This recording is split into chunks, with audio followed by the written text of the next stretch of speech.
Figure someone like you wouldn't follow the rules."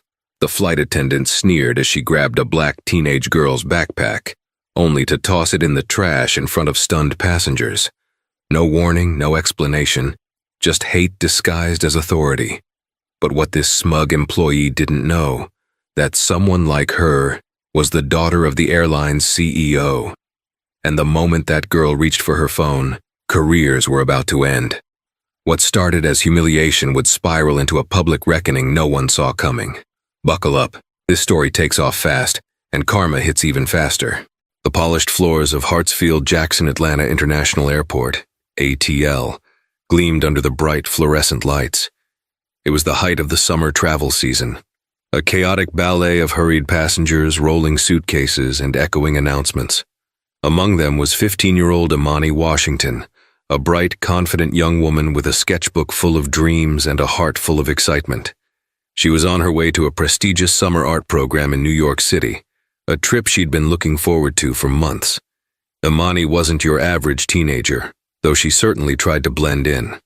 Her father, Marcus Washington, was the recently appointed CEO of Attendant, one of the nation's largest airlines.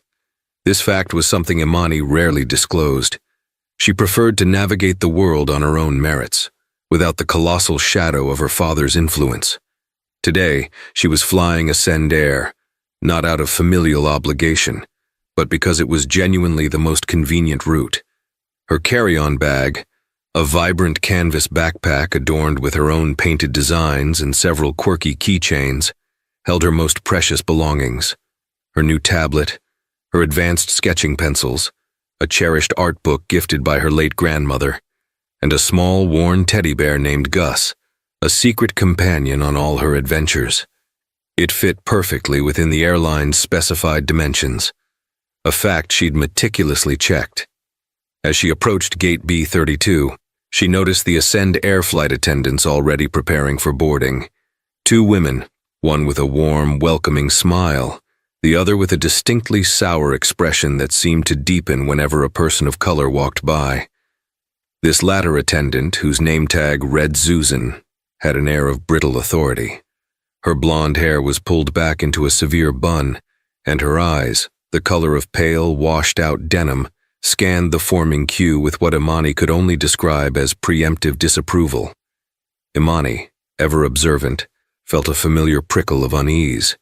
She'd encountered people like Susan before, individuals who seemed to carry a cloud of unwarranted resentment around them.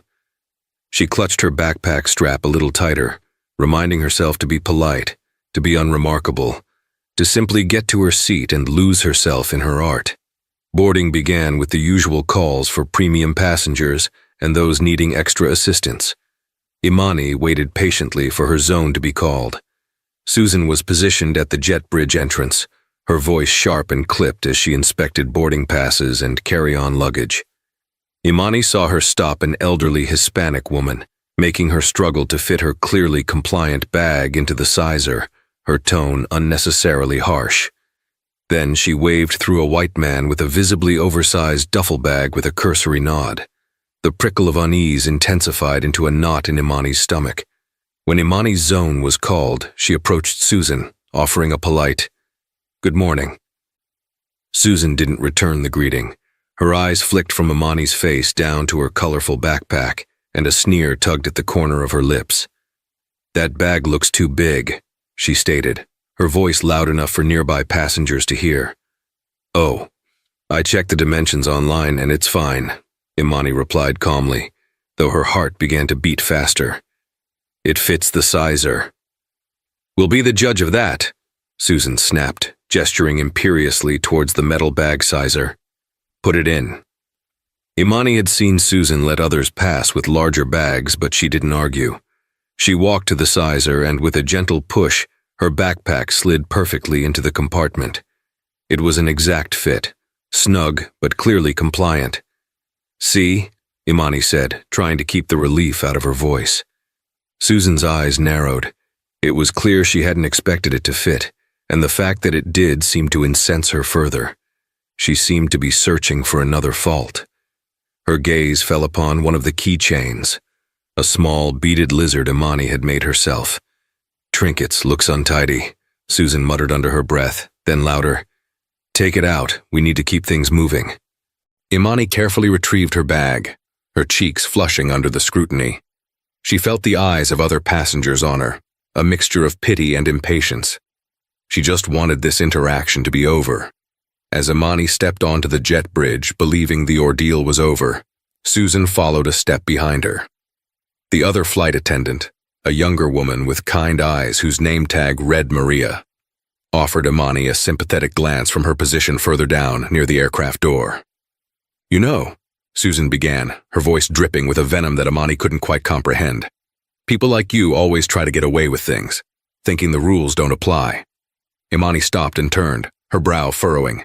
"Excuse me? People like me?" Susan's lips curled into a smirk. "Oh, you know exactly what I mean. Always wanting special treatment, always so loud." She gestured vaguely at Imani's colorful backpack. "That bag is an eyesore anyway, full of who knows what." Imani was stunned into silence for a moment. The casual cruelty, the blatant prejudice hit her like a physical blow. Her mind raced. This wasn't just about a bag anymore. This was about her race. "My bag is compliant, and what's inside is none of your business," Imani said, her voice trembling slightly but firm. "I'm just trying to get to my seat." "Not with that attitude, you're not," Susan said, stepping closer, invading Imani's personal space. The jet bridge was relatively empty now, save for a few stragglers further ahead and Maria, who was now looking back with visible concern. Then, the unthinkable happened. With a sudden, vicious movement, Susan snatched the backpack from Imani's shoulder. The strap scraped against Imani's arm. "Hey!" Imani cried out, reaching for her bag. "This is what I think of your art and your entitlement," Susan spat. And before Imani could react further, Susan turned to a large, industrial-sized trash bin that stood near the jet bridge wall, presumably for last-minute disposals of prohibited items like water bottles. With a grunt of effort and a look of profound malice, she shoved Imani's entire backpack into the bin, amongst discarded coffee cups and crumpled wrappers. "No!" Imani screamed, lunging forward. The sound of her art book's spine cracking, the muffled thud as her tablet hit the bottom, echoed in the confined space. Gus, her little bear, was in there, her pencils, her lifeline. Susan stepped back, a triumphant, ugly sneer on her face. "Problem solved. Now get on the plane before you cause any more trouble." Tears welled in Imani's eyes, tears of shock, of rage, of utter disbelief. Her hands were shaking. She looked at the trash bin, then at Susan, who stood there, arms crossed, daring her to challenge her. Other passengers were now peeking back, their faces etched with surprise and concern. Maria, the other flight attendant, rushed forward. "Susan, what did you do? You can't do that." "I handled it, Maria. Stay out of it," Susan snapped, her voice like ice. She was being disruptive with an oversized, inappropriate bag. "It fit the sizer. I saw it," Maria protested, looking at Imani with deep empathy. "That's her personal property." Imani felt a cold fury begin to burn through the shock. She looked at Susan, her eyes locking onto the flight attendant's smug face. You have no right," she choked out, her voice thick with unshed tears. "I have every right," Susan retorted coolly. "I'm in charge of safety and order on this aircraft, and frankly, your kind needs to learn a lesson about respecting rules and authority." The thinly veiled racism was now starkly, horrifyingly clear. It wasn't just about a bag or alleged disruption. It was about Imani being black. Maria bent down towards the trash bin. "Let me get it out for you, honey," she said softly to Imani. "Don't you dare, Maria," Susan commanded. "It stays there. It's refuse now." Imani felt a cold fury begin to burn through the shock. She looked at Susan, her eyes locking onto the flight attendant's smug face. You have no right," she choked out, her voice thick with unshed tears. "I have every right," Susan retorted coolly. "I'm in charge of safety and order on this aircraft, and frankly, Your kind needs to learn a lesson about respecting rules and authority. The thinly veiled racism was now starkly, horrifyingly clear. It wasn't just about a bag or alleged disruption. It was about Imani being black. Maria bent down towards the trash bin. "Let me get it out for you, honey," she said softly to Imani. "Don't you dare, Maria," Susan commanded. "It stays there. It's refuse now." Imani felt something snap inside her. The initial shock gave way to a steely resolve. She wasn't just some random teenager Susan could bully and demean. She was Imani Washington, and Susan had just made the biggest mistake of her career. Wiping her eyes furiously, Imani reached into her pocket, her fingers closing around her phone. Her hands were still trembling, but her gaze was unwavering. She looked directly at Susan, whose smug expression faltered slightly at the sudden change in the girl's demeanor. "You're going to regret this," Imani said, her voice low and surprisingly steady. "You're going to regret this more than anything you've ever done." Susan scoffed. "Oh, I'm terrified. What are you going to do, little girl? Call your mommy?" Imani didn't answer. Her thumb was already scrolling through her contacts. She found the name she was looking for. Dad. Imani's finger hovered over her father's name. For a split second, she hesitated. Her father was an incredibly busy man, leading a multi-billion-dollar corporation. He'd always taught her to handle her own battles, to be resilient, to use her voice. But this was different. This wasn't a simple disagreement or a misunderstanding. This was a malicious, targeted act of racism and abuse of power. This was something her father, the CEO of this very airline, needed to know about. Immediately, she pressed call. The phone rang once, twice. Imani could feel Susan's dismissive gaze on her, Maria's worried eyes. A few passengers lingered at the aircraft door, whispering. Their curiosity piqued. The jet bridge felt like a pressure cooker. "Imani? Honey, is everything okay?" Marcus Washington's deep, calm voice came through the speaker. He was in a series of back-to-back board meetings that day, but he'd told his assistant to always put Imani's calls through, no matter what. Tears threatened to spill again, but Imani fought them back. She needed to be clear, concise. "Dad," she began, her voice still a little shaky but gaining strength. "I'm at gate B32 at ATL. I'm flying Ascend Air to New York, flight 712. "Okay," Marcus said, a note of concern entering his tone. He knew her travel schedule. For her to call him just before boarding meant something was wrong. "What's happened?" "A flight attendant. Her name is Susan."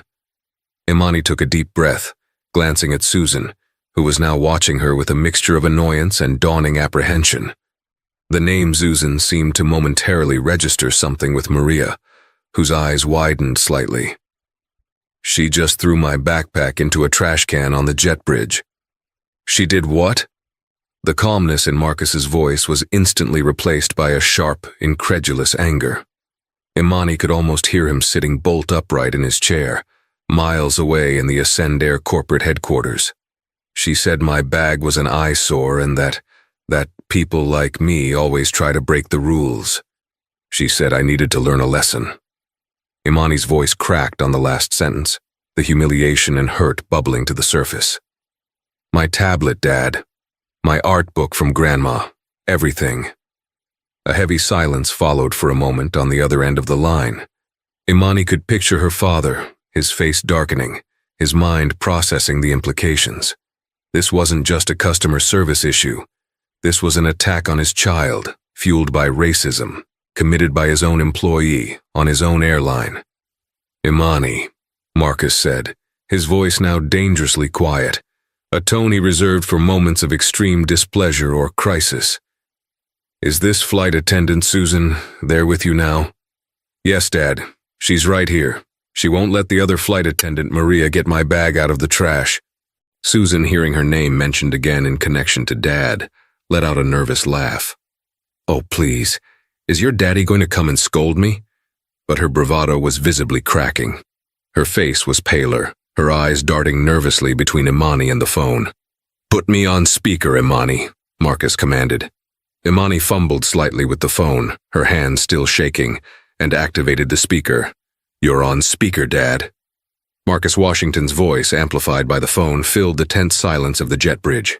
It was a voice accustomed to commanding attention, a voice that conveyed power and authority effortlessly. "This is Marcus Washington," he stated, his tone leaving no room for doubt as to who he was. "I am the CEO of Attendant. To whom am I speaking?" Susan froze. Her jaw literally dropped. The color drained completely from her face, leaving her looking like a ghastly caricature of her earlier smugness. Her eyes, wide with terror, darted to Imani, then back to the phone in Imani's hand, as if it were a venomous snake. She opened her mouth, but no sound came out. Maria, standing nearby, also looked stunned, but a different emotion was dawning on her face, something akin to horrified vindication. "I asked a question." Marcus's voice boomed from the phone, colder this time. "Flight attendant at gate B32, identify yourself." Susan finally found her voice, though it was a mere squeak, a pathetic shadow of her earlier arrogance. Susan Miller, sir." "Susan Miller," Marcus repeated, drawing out her name as if etching it into his memory.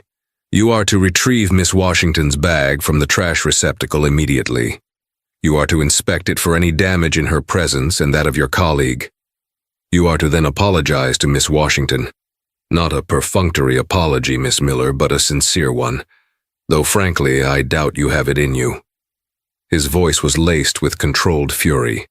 "Then you are to await further instructions from the head of in-flight services, who will be meeting your flight upon its scheduled arrival, or sooner if I can arrange it. You will not be working the flight to New York. Your duties for today are over. In fact, Miss Miller, I strongly suspect your career with Attendant is over." Susan was trembling visibly now, her face a mask of dawning horror. She looked as though she might collapse. The other passengers who had been lingering at the aircraft door were now openly staring, their earlier curiosity replaced by shocked silence. They had just witnessed a takedown of epic proportions. "Sir, I can explain," Susan stammered, her voice cracking. "There was a misunderstanding. The bag, it was a safety hazard." "A safety hazard?" Marcus's voice was dangerously soft. "My daughter informed me the bag fit the sizer perfectly. Are you calling my daughter a liar, Miss Miller?" No, sir, of course not. I overreacted. I'm so sorry, sir, so sorry." Her apology was directed at the phone, at the unseen CEO, not at Imani. "Your apology, Miss Miller, as predicted, is misdirected and meaningless to me," Marcus stated icily. "It is my daughter to whom you owe the apology for your frankly disgusting behavior. Now retrieve her bag immediately." The command from Marcus Washington, delivered with the full weight of his CEO authority, hung in the air, thick and unyielding. Susan Miller, who moments before had been the embodiment of petty tyranny, now looked like a cornered animal. Her face, drained of all color, was a canvas of fear and dawning regret. The transformation was stark and, for Imani, a little surreal. Shaking, Susan stumbled towards the trash bin. Her hands, which had so callously tossed Imani's life into the refuse, now hesitated at the rim. It was as if touching the bin, acknowledging her act, was an unbearable humiliation. But the silent, steely pressure from the voice on the phone, and perhaps the glares from the few remaining passengers, forced her hand. With a visible grimace, Susan reached into the bin. She pulled out Imani's vibrant backpack, now streaked with coffee stains and grime. A half-eaten banana peel was stuck to one of the straps.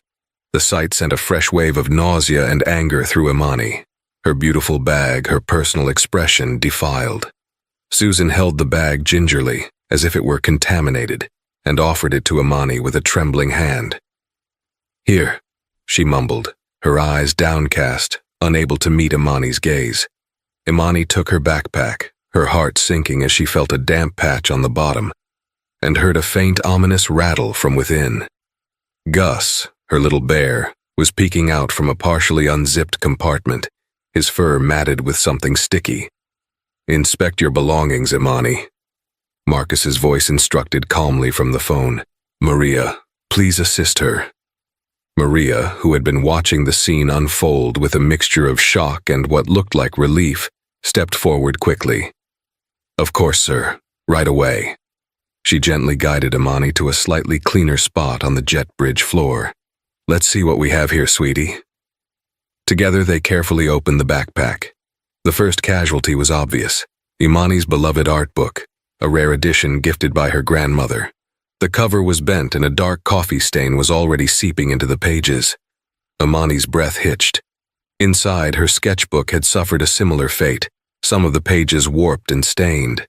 Her new tablet, thankfully in a padded sleeve, seemed physically intact, but Imani wouldn't know for sure until she tried to turn it on. Her sketching pencils, a professional set, were scattered, some tips broken, one snapped in half. Each damaged item felt like a fresh stab. These weren't just things, they were extensions of her, tools for her passion, mementos of love. Susan stood by, wringing her hands, her earlier arrogance completely shattered. She kept muttering, "I'm so sorry. I'm so sorry." But her apologies felt hollow, born of fear rather than genuine remorse. "Miss Miller," Marcus's voice cut through Susan's pathetic whimpering. "Have you apologized to my daughter yet?" Susan flinched. She turned to Imani, her face contorted in a desperate attempt at sincerity. "Miss Washington, Imani, I am truly very sorry. I don't know what came over me. It was unprofessional, unacceptable. Please, forgive me." Imani looked at Susan, at this woman who, just minutes ago, had looked at her with such contempt, who had verbally abused her and destroyed her property with racist undertones. Forgiveness felt like a distant, impossible concept. "The damage is done," Imani said quietly, her voice flat. She didn't accept the apology. She couldn't. Not yet. Marcus, still on speaker, seemed to understand.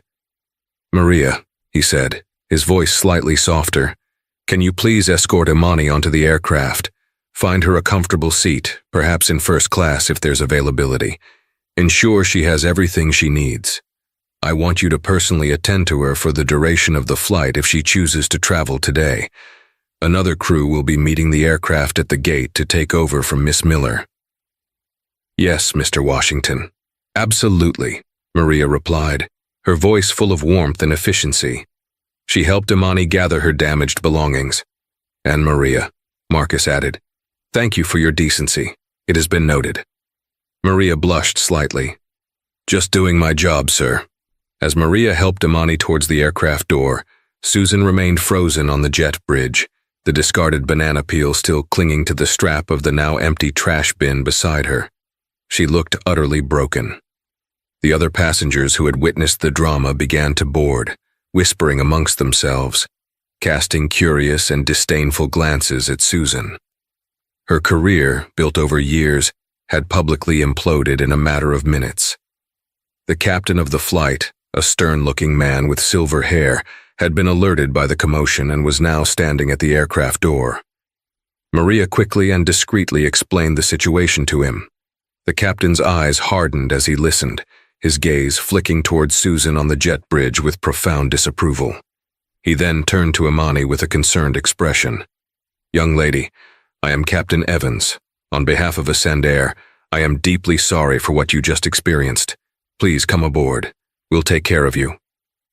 Imani, still shaken but feeling a small measure of vindication, nodded numbly. As she stepped onto the aircraft, leaving Susan alone on the jet bridge with the metaphorical and literal wreckage of her actions, she could still hear her father's voice on the phone, now speaking to someone else, presumably his assistant, his tone all business. "Get me Henderson from in-flight services on the line, now, and then get legal. I want a full review of Susan Miller's employment record and any prior complaints. This isn't just about one incident. This is about the culture we foster here at Attendant." The aircraft door closed, sealing Susan Miller's immediate fate on the other side. The drama on the jet bridge was over, but for Susan, the nightmare was just beginning. And for Attendant, a reckoning was on the horizon. Once Imani was settled into a spacious first-class seat, a cool glass of water in her hand, and Maria fussing over her with genuine concern, the adrenaline began to subside, replaced by a profound weariness and a lingering sense of violation. The other first-class passengers, mostly business travelers, were discreetly curious but maintained a polite distance. News of the incident on the jet bridge had clearly rippled through the aircraft even before takeoff. Maria had carefully stowed Imani's damaged backpack in an overhead bin, promising to help her document everything for a formal complaint and reimbursement. Though Imani suspected her father would ensure any reimbursement was the least of Ascendair's responses. Before the plane pushed back, a gate agent came on board and had a quiet, urgent word with Captain Evans and Maria. Imani caught snippets. Head of in-flight services. On his way. Miss Miller is being escorted. Formal statement. It was clear her father's directives were being executed with lightning speed. The flight to New York was smooth, but Imani couldn't relax. Her mind replayed Susan's sneering face, her hateful words, the sickening crunch of her belongings being thrown away. Each replay brought fresh waves of anger and humiliation. Maria checked on her frequently, offering snacks, drinks, and comforting words, her kindness a stark contrast to Susan's cruelty. Meanwhile, back in Atlanta, Susan Miller was escorted from the jet bridge by airport security and an Ascendair station manager. She was visibly distraught, tearfully trying to plead her case. But the manager, already briefed by the rapidly escalating chain of command initiated by Marcus Washington, remained impassive. She was taken to a small, sterile office in the airport's operations wing, told to wait, and pointedly informed that she was suspended from duty pending a full investigation. Her ID badge and crew credentials were confiscated. The swiftness of it all left her reeling.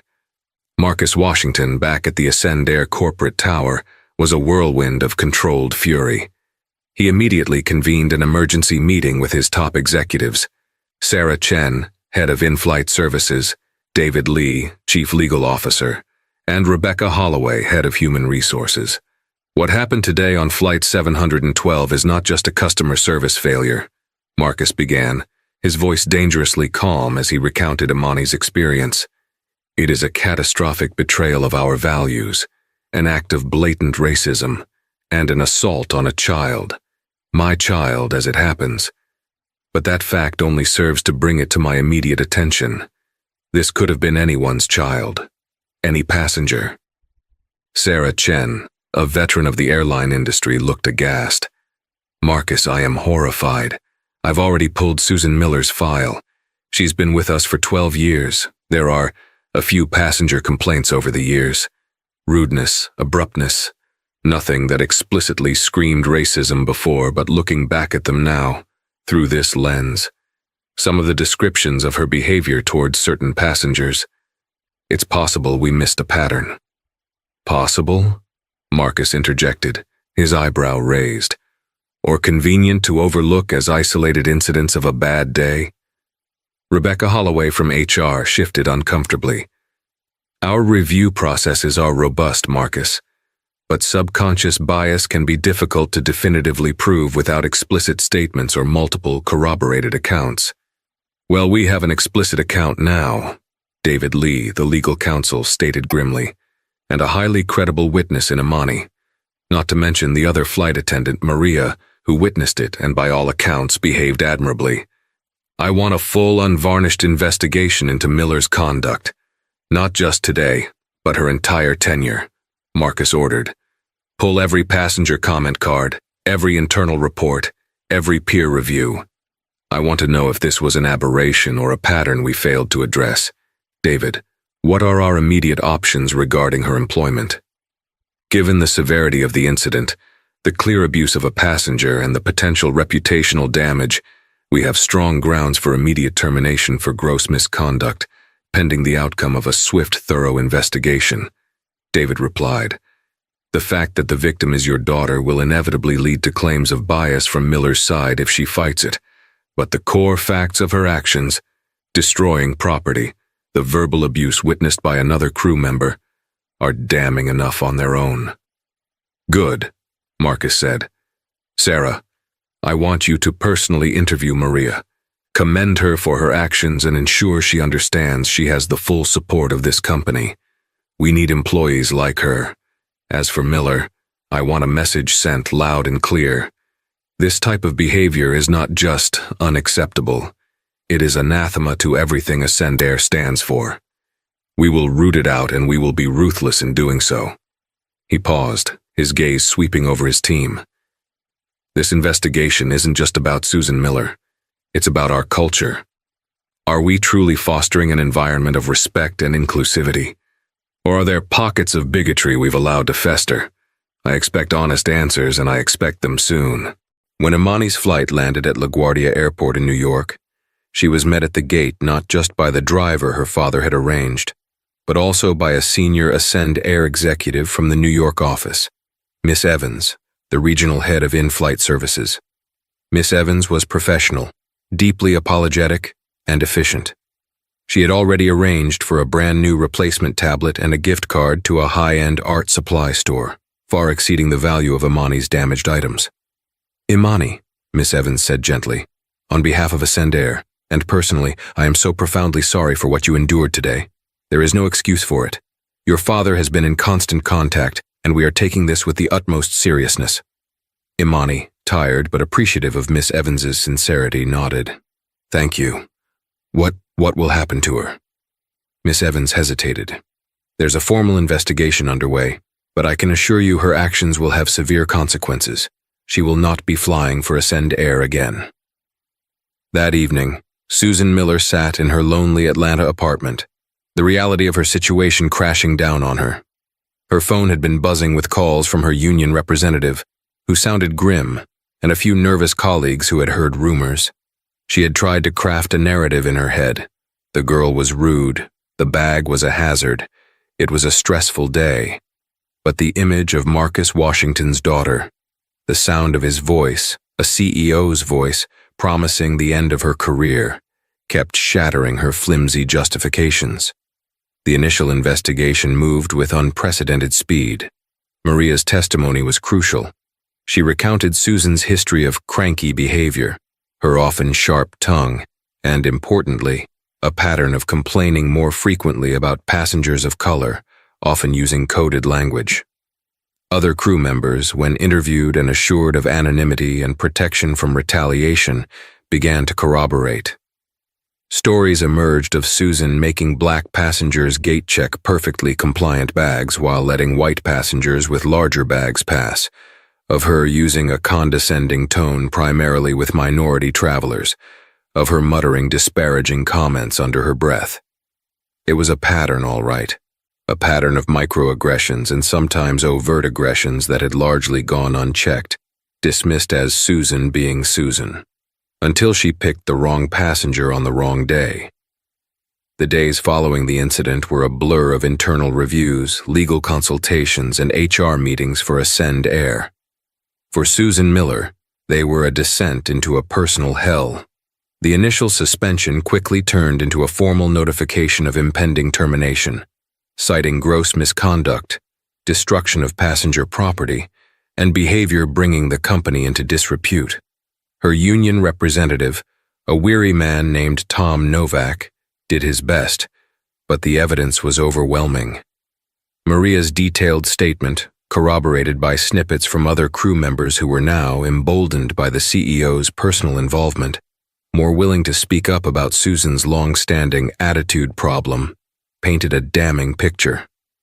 There was even a blurry cell phone video taken by one of the lingering passengers on the jet bridge that captured the moment Susan tossed the bag and her aggressive posture towards Imani.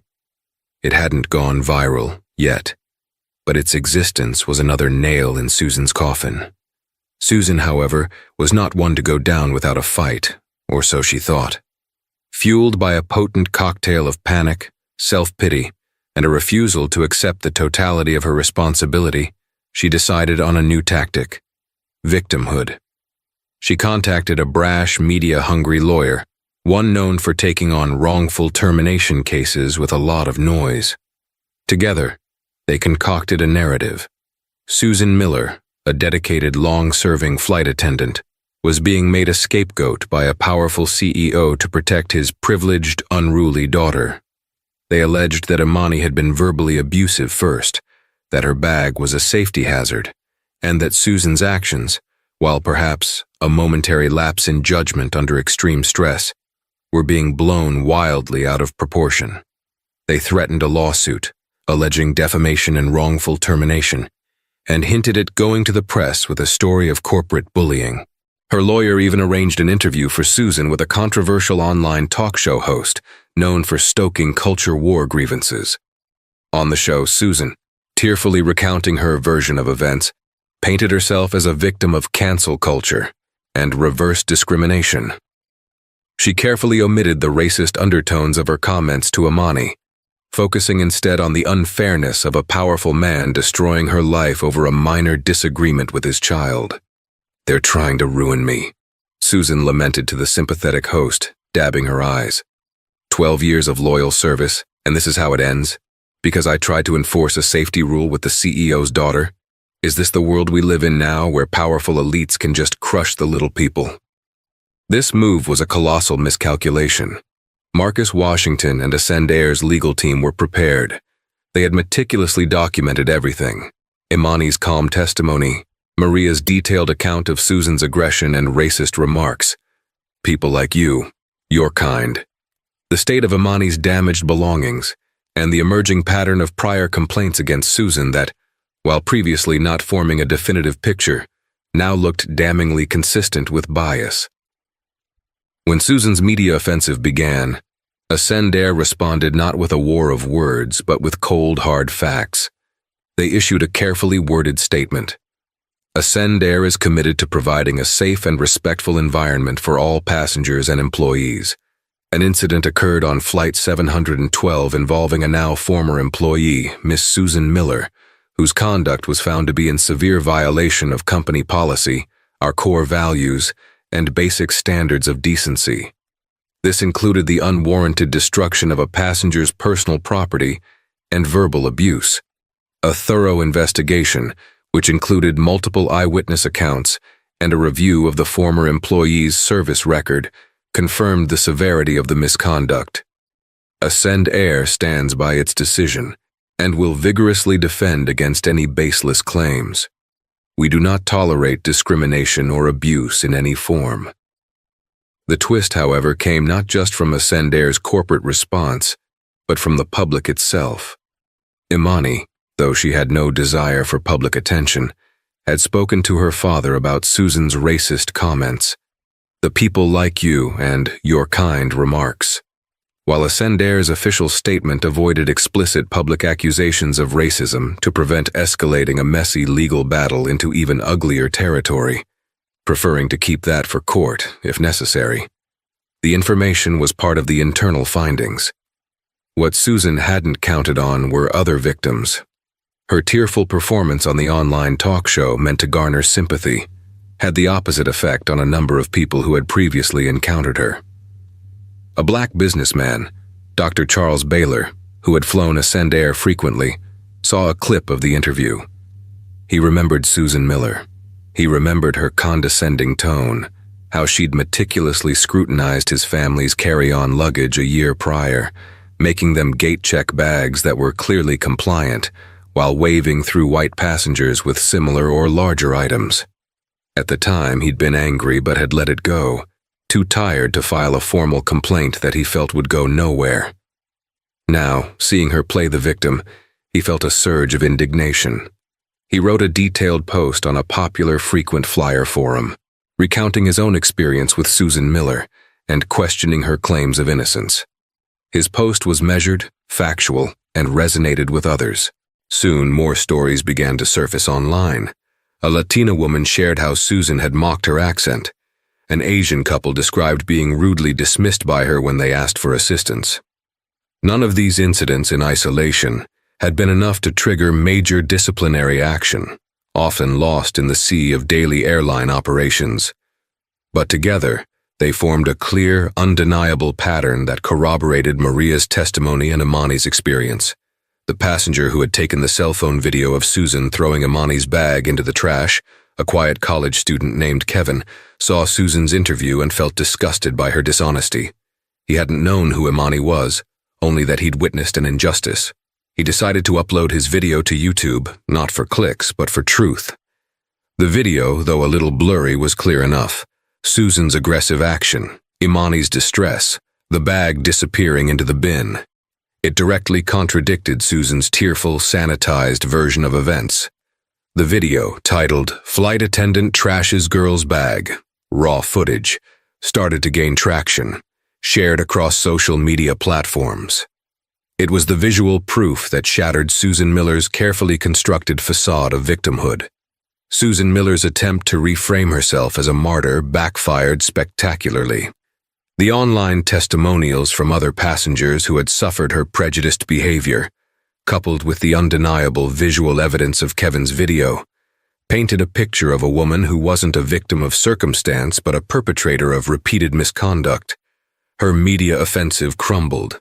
The controversial talk show host who had championed her cause quietly distanced himself, removing the interview from his archives as public sentiment turned sharply against her. Her lawyer, realizing his client had been less than forthcoming about the full extent of her behavior, and seeing the mounting evidence, grew increasingly frustrated.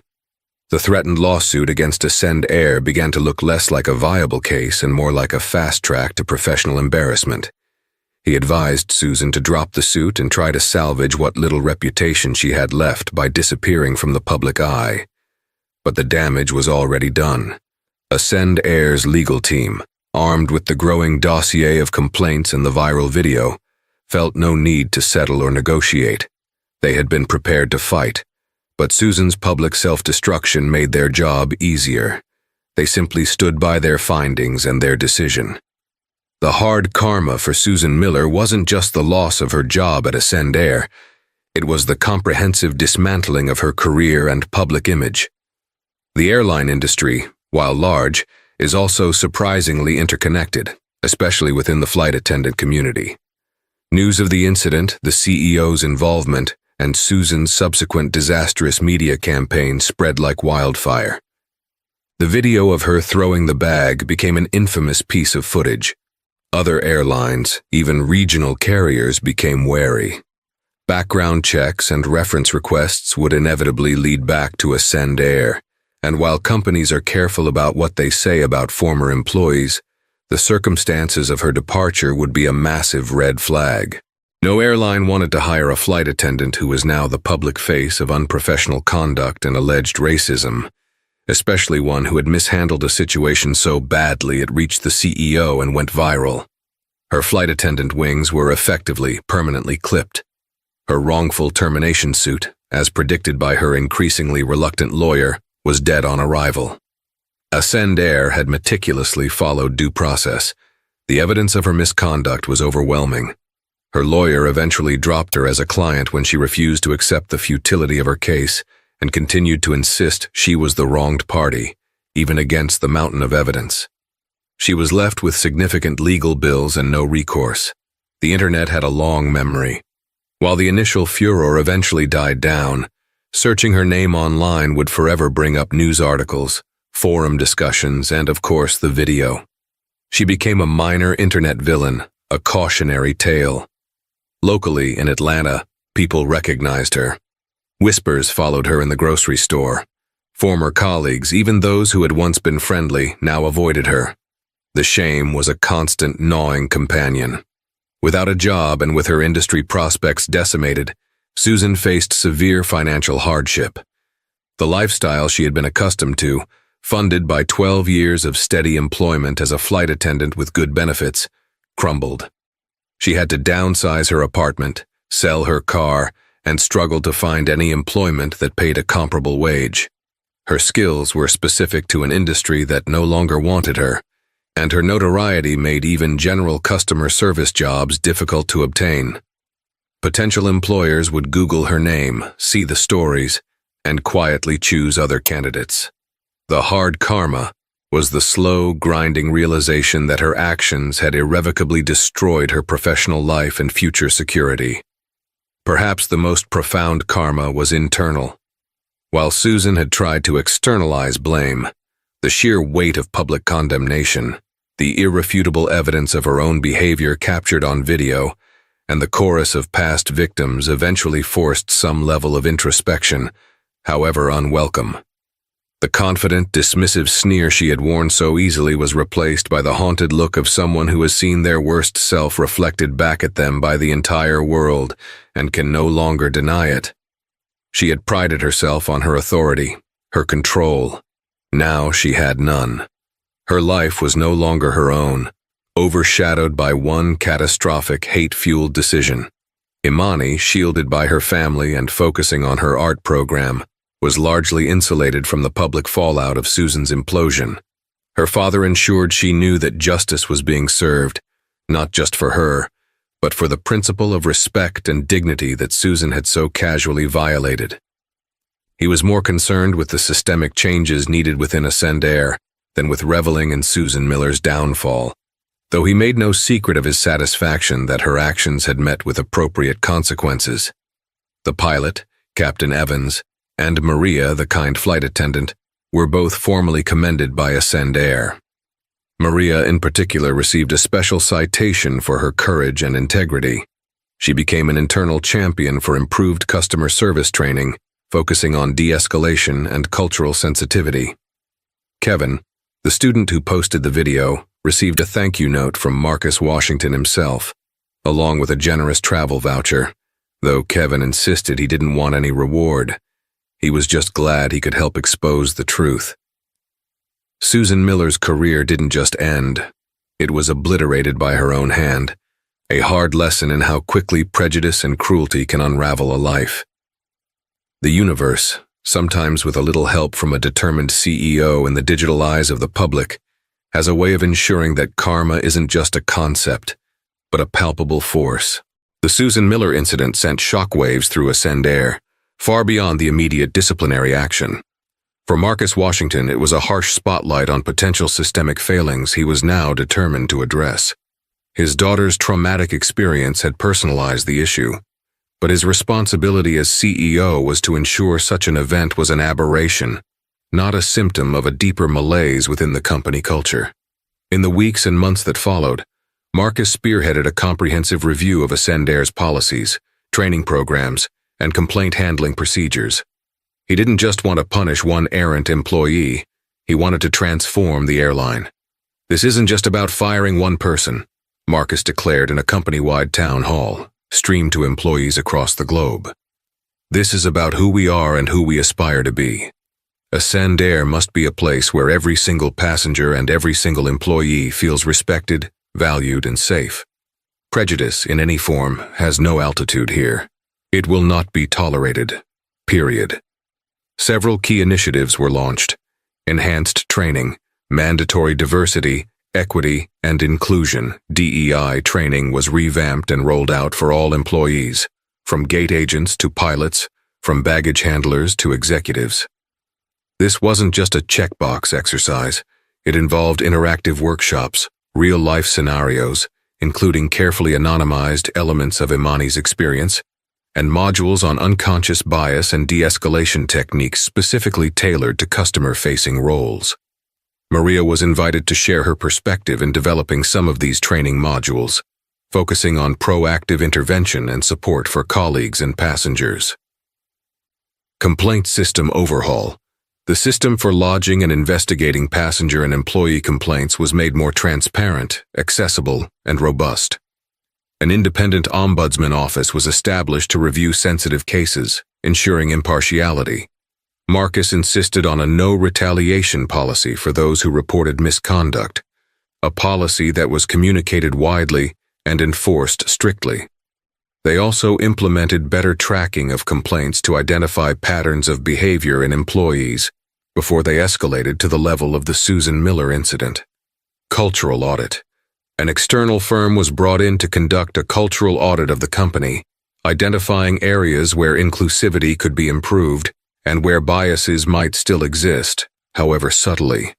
The results were sobering in some areas, revealing that while overt incidents like Susan's were rare, microaggressions and a lack of diverse representation in some leadership roles were issues that needed addressing. Employee support and empowerment. New channels were created for employees to voice concerns and report problematic behavior among colleagues without fear. The message was clear: Creating a respectful environment was everyone's responsibility. Employees like Maria were celebrated as examples of the company's values in action. For Imani, the experience was a harsh awakening. She was a naturally resilient and optimistic young woman, but the incident had undeniably shaken her. Her art became an outlet. She filled her sketchbook not just with beautiful landscapes or portraits, but also with more abstract pieces exploring themes of injustice, resilience, and voice. The damaged art book from her grandmother, though carefully restored by a professional, remained a poignant reminder. She chose not to get a new one. The repaired one told a story. She found the summer art program in New York to be a healing experience. Surrounded by creativity and diverse perspectives, she began to process what had happened. She talked about it with her father, not with anger anymore, but with a thoughtful curiosity about how such prejudice could exist and what could be done to fight it. Marcus, for his part, learned from his daughter's quiet strength and thoughtful questions. He realized that being a CEO wasn't just about profit margins and fleet expansion. It was about the people, the passengers who trusted Attendant with their journeys, and the employees who represented the airline to the world. He became a more vocal advocate for DEI initiatives within the broader aviation industry, sharing Attendant's reformed practices at conferences and industry gatherings. The story of Susan Miller became a cautionary tale within Attendant, but it also became a catalyst for positive change. The airline didn't just sweep the incident under the rug. They confronted it, learned from it, and took decisive steps to improve. It wasn't a perfect transformation overnight, but it was a genuine, committed effort. Imani continued to fly Attendant. Her first few flights were a little nerve-wracking, but she also noticed a subtle shift. Flight attendants seemed more attentive, more consciously courteous. She knew it wasn't just because of her or her father. It was because the entire airline was on a new trajectory, one aimed at a higher standard of service and respect. She never forgot Susan Miller, not the name, nor the face, nor the hateful words. But she refused to let that woman's bitterness define her, or diminish her own light. Imani Washington had her art, her dreams, and a father who not only moved mountains for her, but was also trying to change the landscape of the entire mountain range. Her backpack, still bearing faint scars from its ordeal but also new, defiant painted designs, became a symbol of her journey, a reminder that even when faced with ugliness, one could still create beauty, find strength, and with the right support, ensure that justice and decency ultimately took flight. The real name subtly woven in was Hartsfield-Jackson Atlanta International Airport, ATL, a real major airport, grounding the story's beginning in a familiar setting. The rest, like Attendant, was fictional to serve the narrative. The story aimed for the requested drama, twists, Susan's media campaign and the subsequent public backlash from other victims, and hard karma that was more than just job loss but a complete professional and public downfall. And there you have it, a shocking abuse of power met with swift, decisive justice. Susan Miller's career didn't just end. It crashed and burned because of her own hateful actions. Imani's call to her CEO father didn't just save her vacation. It exposed a problem and sparked real change within Attendant, reminding us that one voice, especially when backed by the courage to speak up, can make a monumental difference. What do you think about Susan's karma? Was it deserved? Have you ever witnessed or experienced something similar? Share your thoughts in the comments below. Let's talk about it.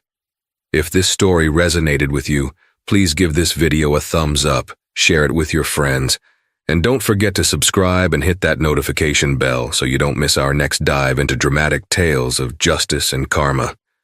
Thanks for watching.